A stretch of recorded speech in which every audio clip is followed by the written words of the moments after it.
आपण पाहत आहात सुपरफास्ट 24 तास न्यूज, बातम्यांचा खरा वेग. नमस्कार, मी अमर गालपडे. सुपरफास्ट 24 तास या आपल्या विशेष वृत्तांतामध्ये आपलं सर्वांचं स्वागत करतो. विविध क्षेत्रातील मान्यवरांच्या उल्लेखनीय कार्याला आपण उजाळणी देण्याचा प्रयत्न आपण करत असतो. आपल्यासोबत परभणी जिल्ह्याचे भूमिपुत्र असलेले परभणी जिल्हा मध्यवर्ती बँकेचे माजी संचालक, राष्ट्रवादी काँग्रेस पार्टीचे फाउंडर मेंबर, त्याचबरोबर कृषी उत्पन्न बाजार समितीचे संचालक आणि सध्याच्या घडीला महाराष्ट्र क्रिकेट असोसिएशनचे सचिव असलेले संतोषजी बोबडे साहेब आपल्या सोबत आहेत. नुकतीच त्यांची महाराष्ट्र राज्य बेरोजगार स्वयंरोजगार सेवा सहकारी संघ मर्यादित मुंबईच्या अध्यक्षपदी निवड झालेली आहे. नवतरुणांना रोजगार उपलब्धी करून देण्याच्या संदर्भात त्यांच्यासाठी फार मोठं कार्य करण्याच्या संदर्भामध्ये त्यांची निवड झालेली आहे. आपण त्यांच्याशी चर्चा करूयात की साहेब, ही तुमची निवड कशी झाली आणि कशा पद्धतीने आपण काम करणार आहोत. नमस्कार सर, आमच्या चॅनलमध्ये आपलं स्वागत आहे. धन्यवाद साहेब. खूप खूप शुभेच्छा तुम्हाला सुरुवातीलाच की आपली निवड झाली आणि महाराष्ट्रभरातून सर्व आपले जे काही कार्यकर्ते आहेत त्यांच्यामध्ये नवचैतन्य निर्माण झालेलं आहे. काय सांगाल साहेब या निवडीबद्दल? आपण प्रथमतः आपण मला भूमिपुत्र म्हणून या ठिकाणी माझा उल्लेख केला त्याबद्दलही धन्यवाद. आणि मी आहेच, परभणीचा भूमिपुत्रही आहे मी, परंतु सर्वांच्या सहकार्यानं आणि आशीर्वादानं ज्येष्ठ मंडळीच्या मी अनेक पदावर या 30 वर्षात काम करत असताना नगरसेवक पदापासनं तर गृहवित्त मंडळाचाही मी अध्यक्ष राहिलेलो आहे. महाराष्ट्र क्रिकेट असोसिएशनचाही सेक्रेटरी म्हणून मी काम करतोय आणि मार्केट कमिटीवरही मी संचालक म्हणून काम करतोय. इथल्या पत्रकार भवन जे श्रीमंत पत्रकार भवन आहे इथलं परभणीचं, तिथे मी सचिव म्हणून काम बघतोय. अशा अनेक ठिकाणी मी या ठिकाणी एक साध्या घरातला मुलगा म्हणून एक माझ्या मतदारांनी माझ्यावर विश्वास ठेवून आजपर्यंत मला जे सहकार्य केलेलं आहे, प्रथमतः मी त्या सर्वांना धन्यवाद देतो. आणि पत्रकार संघाचा मी जुना अध्यक्षही आहे इथला, प्रभावती प्रेस सर्कलचा. म्हणून अनेक, जसं मला बहुरंगी म्हणून काही जण मला संबोधतात या ठिकाणी. आणि अशा याच्यात काम करत असताना माणूस केव्हाही अनुभवानं मोठा होत असतो आणि अनुभव हे सतत दैनंदिन कामकाजामधून मिळत असतात. मी राज्याचा गृहवित्त मंडळाचा अध्यक्ष असताना माझ्या ह्याच्या बॉडीमध्ये अनेक मंत्री सुद्धा होते, आमदार होते आणि त्यांचं नेतृत्व करण्याचं सौभाग्य मला परभणी जिल्ह्यातल्या माझ्या मतदारांनी दिलं आणि त्या बळावर मी आजपर्यंत या ठिकाणी काम करत आलेलो आहे. निश्चितच आज जी आपण म्हणता महाराष्ट्र बेरोजगार स्वयंरोजगार संघ हा 9 ते 10 हजार संस्थेचा हा संघ आहे, मोठा संघ आहे. आणि तिथं माझी जी निवड झाली ती अतिशय संघर्षात झाली आणि माझं खरंच सौभाग्य, मी सांगतो की मलाही असं केव्हा केव्हा वाटतं की मी कसा अध्यक्ष झालो. पण ज्याला म्हणतो ना आपण की प्रामाणिकपणाला कुठंतरी निश्चित देव सुद्धा संधी देत असतं आणि त्या ठिकाणी मला वाटतं की मी त्या माध्यमातनं मला ती संधी या ठिकाणी मिळालेली आहे आणि त्या संधीचं सोनं करण्याचं काम भविष्यात मी करेल. कारण हा संघ एक सुशिक्षित बेरोजगार, ज्यांना रोजगार नाही अशा याच्या कोऑपरेटिव्ह मधल्या ज्या संस्था महाराष्ट्रातल्या आहेत त्या संस्थेला 10 लाखाची कामं शासनाच्या GR नुसार डायरेक्ट देता येतात. परंतु त्या संदर्भात सुद्धा जसं मजूर संस्थेला 33% रेशो आहे, अभियंत्यांना 30% आणि बाकी ओपन, आणि आम्हाला सुद्धा तसा रेशो 10% तरी मिळावा अशी आमची अपेक्षा आहे. आणि त्यासाठी मी निश्चित गव्हर्नमेंटकडे त्याचा पाठपुरावा करेल आणि त्या संस्थेंना सहकार्य करण्याची भूमिका भविष्यात माझी त्या ठिकाणी राहणार आहे. अण्णा, कशा पद्धतीने आपण ह्या रोजगार जे आहे ते राबवणार आहात नवतरुणांना? त्याची काही योजना वगैरे असतात, त्याची काही पॉम्प्लेट्स, काही माहिती, काही कार्यालय महाराष्ट्रभरामध्ये? ह्या संस्था ज्या आहेत ते सहकारामध्ये मोडतात. त्याची नोंदणी ही सहकाराच्या कायद्यानुसार होत असते. DDR, AR यांच्या मार्फत ह्या संस्थेची नोंदणी असते. पण याचं वैशिष्ट्य हे आहे की याचं सगळं कंट्रोलिंग कौशल्य विकास कार्यालय, ज्याला जुनं आपलं एम्प्लॉयमेंट ऑफिस म्हणतो आपण, त्यांचं कंट्रोलिंग या ठिकाणी असतं. नोंदणी असते सहकारात, कंट्रोलिंग कौशल्य विकासाचं, आणि काम वाटप समितीचा चेअरमन हा जिल्हा परिषदचा सीओ असतो. आणि सीओ म्हणल्यानंतर IAS अधिकारी असतो. आणि त्यांचं जे आम्ही इथली पद्धत जी राबवलेली आहे काम वाटप समितीची, ती पारदर्शक राबवलेली आहे. की आम्ही कुठल्या या जिल्ह्यातल्या ज्या पात्र संस्था आहेत, तालुका वाईज ज्या आहेत, त्याच ठिकाणी ज्या काम असेल तर तिथल्याच संस्थेचं आम्ही चिठ्ठ्या टाकतो, तर त्या माध्यमातून जी चिठ्ठी निघेल त्या संस्थेला ते काम आम्ही अलाउट करत असतो, देत असतो. आणि असं पारदर्शक काम त्या परभणी जिल्ह्याचा बेरोजगार संघ करतो. आणि त्याच पद्धतीचं राज्यावरही माझं कामकाज राहील आणि सगळ्यांना घेऊन, कारण माझ्या बोर्डामध्ये सगळ्या पक्षाची लोक आहेत महाराष्ट्राच्या, निश्चित त्याच ठिकाणी सुद्धा त्याच पद्धतीचं माझं कामकाज सगळ्यांना विश्वासात घेऊन ही आमची पुढची घोडदौड राहणार आहे. आम्ही पाहतोय लहानपणापासून की सगळ्या काही ज्या संस्था असतात त्या संस्थांचं अध्यक्षपद तुमच्याकडेच असतं. हे कसं जमतं तुम्हाला, कसं अण्णा थोडंसं सांगा, कारण की एवढ्या सगळ्या अध्यक्षपदाची जबाबदारी सांभाळणं, अनुभव आणि सगळ्यांना सोबत घेऊन चालणं कसं जमतं तुम्हाला? नाही, ते तुम्हाला मी पहिलेच पूर्वी क्लिअर केलेलं आहे की माणूस अनुभवातून मोठा असतो आणि त्या अनुभवाला जरा प्रामाणिकपणाची जोडही लागते. आणि त्या बळावर मी आज गृहतारण गृहनिर्माण संस्था जिल्ह्याचा फेडरेशनचा चेअरमन आहे. बेरोजगार सहकारी संघाचाही मी इथला चेअरमन आहे. अनेक संस्थेवर मी आजही काम करतो विविध क्षेत्रामध्ये, मग खेळामध्ये असो किंवा तुमच्या पत्रकारितेमध्ये असो. मला सुद्धा पत्रकारितेचा पूर्वी लोकपत्रमध्ये मी काम करत असताना मी तिथं सुद्धा अनेक लिखाण करत होतो. आणि त्याच्यामुळे मला इंट्रो काढणं, हेडलाईन काढणं, मथळा, या सगळ्या गोष्टीचा आजही मला अनुभव आहे. पण आता इकडं राजकीय क्षेत्रात असल्यामुळे थोडंसं माझं तिकडं दुर्लक्ष झालेलं आहे. पण मी अनेक याच्यामध्ये काम करत असताना अनुभवाच्या बळावर सगळ्या गोष्टी करतो.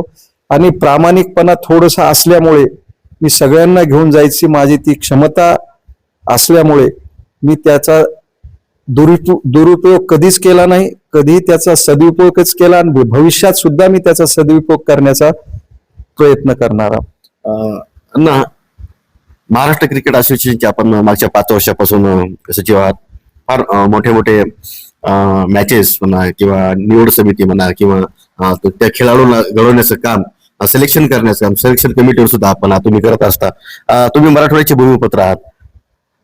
परभणी सारख्या ठिकाणाहून किंवा मराठवाड्यात सारख्या ठिकाणाहून खेळाडू जे आहेत ते त्या पद्धतीचं प्रदर्शन का करू शकत नाहीत महाराष्ट्र लेवलवर, किंवा त्यांना नेमकं काय अडचणी येतात? काय वाटतंय तुम्हाला मराठवाड्यातला, कारण की आपण सुद्धा मराठवाड्यातले प्रसिद्ध क्रिकेटर होतात.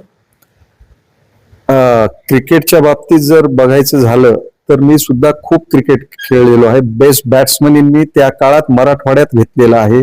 पण मला थोडंसं जी कुठं कमतरता दिसते ती आपल्या भागामध्ये, मराठवाड्यामध्ये त्याला उपलब्ध असणारी मैदानं नाहीयेत. मैदानं तर नाहीतच नाहीत. मैदानं जर कुठून उपलब्ध झाली तर त्या स्टाईलचे कोचेस मैदानं नाहीयेत. मैदानं तर नाहीतच नाहीत. मैदानं जर कुठून उपलब्ध झाली तर त्या स्टाईलचे कोचेस नाहीयेत. इथं आपली मुलं कमी पडतात. निश्चितच. काय तुमच्याकडे काय विजन आहे त्या संदर्भामध्ये? काय आपण इतक्या मोठ्या पदावरती आहात, काय कराल? तर क्रिकेटच्या बाबतीमध्ये जेव्हा आमचे अध्यक्ष रोहित दादा पवार यांच्याशी आम्ही बोर्डात मी सुद्धा चर्चा केली आणि त्यांना ग्रामीण भागात क्रिकेट कसा जाईल आणि कशामुळे तिथं मुलं तयार होत नाहीत आणि त्यांची आर्थिक बाजू ही कमकुवत असल्यामुळे ते पुण्यासारख्या ठिकाणी, मुंबई सारख्या ठिकाणी तिकडे येऊन ते प्रॅक्टिस करू शकत नाही किंवा कोचिंग घेऊ शकत नाहीत. अशासाठी आमची चर्चा झाल्यावर रोहित दादांनी सांगितलं, काय तुमचं त्याच्या बाबतीत काय म्हणणं आहे? तर आम्ही सांगितलं की आम्हाला प्रत्येक जिल्ह्याला आम्हाला मैदानं द्या महाराष्ट्रामध्ये. आणि ती सुरुवात मी गौरवाने आणि स्वाभिमानानं सांगतो, ती सुरुवात या परभणीच्या जिल्ह्यापासून झाली आणि आपलं या जिल्ह्याचं पहिलं मैदान गंगाखेडला फार मोठं मैदान BCCI लेवलचं आहे. त्या ठिकाणी होऊ घातलं असं म्हणणार नाही मी, त्या ठिकाणी ते पूर्ण झालेलं आहे आणि तयार झालेला आहे. पूर्ण Stadium. तयार. स्टेडियम नाही, मैदान मैदान Cricket. टर्फ विकेट मैदान आणि तिथं BCCI लेवलचं आहे. BCCI लेवलचं आहे. पॅव्हिलियनही झालेलं आहे, स्टोअर झालेलं आहे, मशिनरी आलेली आहे, बाहेर सगळं लॉन लागलेलं आहे, टर्फ विकेट तयार झाल्यात. क्या बात. 7 टर्फ विकेट ह्या सेंटरला आहेत आणि प्रॅक्टिस टर्फ विकेट हे 5 ह्या बाजूला केलेले आहेत साईडला त्याच मैदानात. आणि भविष्यात राज्याचे मॅचेस हे गंगाखेडला येऊन मुलं खेळतील आणि त्या मॅचेसचा परिणाम आपल्या भागातल्या खेळाडूंना सुद्धा होईल आणि ह्या खेळाडूंना तिथं प्रॅक्टिससाठी भविष्यामध्ये कुठेही आर्थिक बाजूसाठी पुण्यासारख्या मुंबईसारख्या ठिकाणी राहण्याचं काम पडणार नाही. हे विजन ठेवून रोहित पवारांनी महाराष्ट्रात पहिलं मैदान परभणीला दिलं. मग जालना, हिंगोली, कोल्हापूर, सोलापूर अनेक त्यांनी त्या ठिकाणी मैदानाची सुरुवात केलेली आहे. काही ठिकाणी पूर्णत्वाकडे जात आहेत. परभणीचं पूर्ण झालेलं आहे, त्याचे उद्घाटन आम्ही लवकरच करण्याचा मानस आहे आमचा. अण्णा, एक प्रश्न महत्वाचा असा आहे की परभणी जिल्ह्याच्या राजकारणामध्ये मागच्या अनेक दिवसापासून आपण आहातच, पण सक्रिय का नाही, काही कारण नाही. कारण की आपण मोठ्या लेवलला राजकारण करताय, काही गोष्टी मोठ्या लेवलला करताय, पण परभणीकडे दुर्लक्ष होते का, तुम्हाला काय वाटतं? नाही, दुर्लक्ष म्हणून कार्यकर्त्याची मोठी फळी आहे तुमची, आजही सक्रिय आहेत आणि अनेक नेते तुम्ही घडवलेले आहेत. आता राजकारणात असं तुम्हाला वाटते की संतोष बोबडे कुठेतरी दिसत नाहीयेत, काय कारण आहे? हा तुमचा गैरसमज आहे. मी जरी राजकारणात सक्रिय दिसत नसलो, आदर्श रूपात माझं वर्क काम चालूच असते. आणि जेव्हा मी निवडणूक लढवायची म्हणल्यावर, जेव्हा मी मैदानात उतरतो, तेव्हा माझा मला पराजय करायचं इतकं सोपं नसते. आणि पराजय, कारण मी प्रामाणिक मतदारांचे 5 वर्ष मी काम करतो आणि त्याचं फळ मला निवडणुकीच्या माध्यमातून मिळत असतं. आज जरी तुम्हाला वाटत असेल की संतोष बोबडे राजकारणात का एवढं असं थोडंसं दिसत नाहीयेत, कारण त्याला कारणही असं आहे की मी अनेक वर्ष बँकेवर काम केलंय, अनेक वर्ष गृह वित्त मंडळावर काम केलंय, तिथला अध्यक्ष झालो आणि सतत आपणच राहावं आणि नवीन पिढीलाही संधी दिली पाहिजे अशी माझी भूमिका असते. म्हणून 15-15 वर्ष काम केल्यानंतर 20-20 वर्ष नवीन पिढी तयार झालेली असते आणि त्यांना सुद्धा संधी द्यावी राजकारणात, ह्या दृष्टिकोनातून मी माझा विचार ठेवत असतो. म्हणून तुम्हाला मी फार लांब आहे म्हणून राजकारणामध्ये. मी असतो सक्रिय, पण मी थोडासा अलर्ट राहून राजकारण करतो. कारण तुम्हाला एक सांगतो, काम करत असताना निश्चित माणूस खोटं बोलत असतो, पण खोटे बोलण्याचे पण प्रकार असतात. खोटं बोलत असताना आपण पूर्वीपासून बघतो की थोडंसं खोटं बोलल्याशिवाय माणसाला राहवत नाही आणि समोरच्याचंही समाधान करावं लागते. पण माझं मत असं आहे की खोटं बोलत असताना समोरच्याचं नुकसान होऊ नये, आपला फायदा होऊ नये, किंवा आपलं नुकसान होऊ नये, समोरच्याचा फायदा होऊ नये. एवढं जर आपण आपल्या जीवनामध्ये पथ्य बाळगलं तर निश्चित त्याचा फायदा माझ्यासारख्या शेतकऱ्याच्या कुटुंबात वाढलेल्या व्यक्तीला होत असतो. आणि दुसरी गोष्ट सांगतो मी, माणसाच्या काम करणाऱ्याच्या चुका होत असतात जीवनामध्ये. जो काम करतो तो चूक, आणि 100% जो काम करतो त्याची निश्चित चुका होत असतात. पण चुकीचे प्रकार आहेत. नकळत चूक, सहज झालेली चूक आणि जाणीवपूर्वक किंवा हेतुपुरस्कर झालेली चूक. हेतुपुरस्कर चूक ही केव्हाही घातक असते. नकळत झालेली चूक, त्याचा कुठल्याही समोरच्यालाही परिणाम होत नाही आणि आपल्यावरही होत नाही.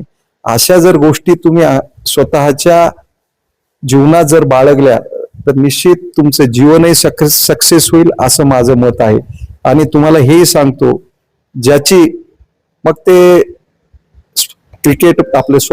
आपण असं म्हणूया, खेळात असो, सामाजिक जीवनात असो किंवा राजकारणात असो, ज्याची 2-3 गोष्टीवर पकड असते तो निश्चित सक्सेस झाल्याशिवाय राहत नाही.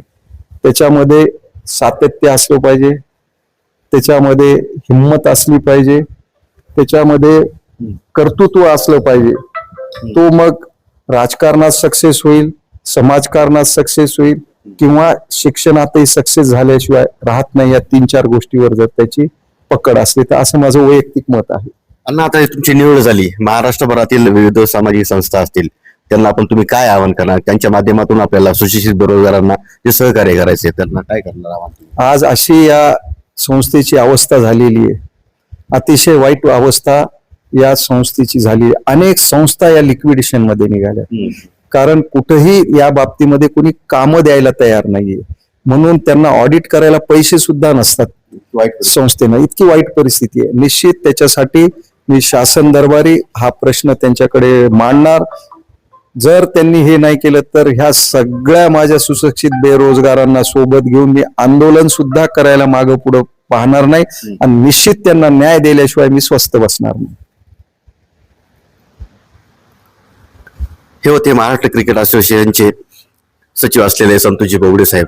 महाराष्ट्र राज्य स्वयंरोजगार बेरोजगार संघटना मुंबईच्या अध्यक्षपदी त्यांची निवड झालेली आहे. महाराष्ट्रभरामध्ये सर्व कार्यकर्त्यांमध्ये चैतन्य निर्माण आहे, पण त्यांनी विविध सामाजिक संस्था ज्या काम करतात त्यांनाही आवाहन केलेलं आहे की आपण ह्याचा फायदा घ्यावा आणि भविष्यामध्ये तरुणांना रोजगार उपलब्ध करून देण्यात यावी. आणि त्याच सह क्रिकेटच्या संदर्भात त्यांनी सांगितलेलं आहे की मराठवाड्यात विशेष करून रोहितदादा पवार यांनी लक्ष घातलेलं आहे आणि मराठवाड्यातल्या विविध जिल्ह्यांसाठी त्यांनी ग्राउंड मैदानी आहेत ते उपलब्ध करून दिलेले आहेत, जेणेकरून याचा फायदा मराठवाड्यातील खेळाडूंना सुद्धा झाल्याशिवाय राहणार नाही. व्हिडिओ जर्नलिस्ट राहुल वैवाळ सोबत मी अमर गालपाडे, सुपरफास्ट 24 तास न्यूज, परभणी.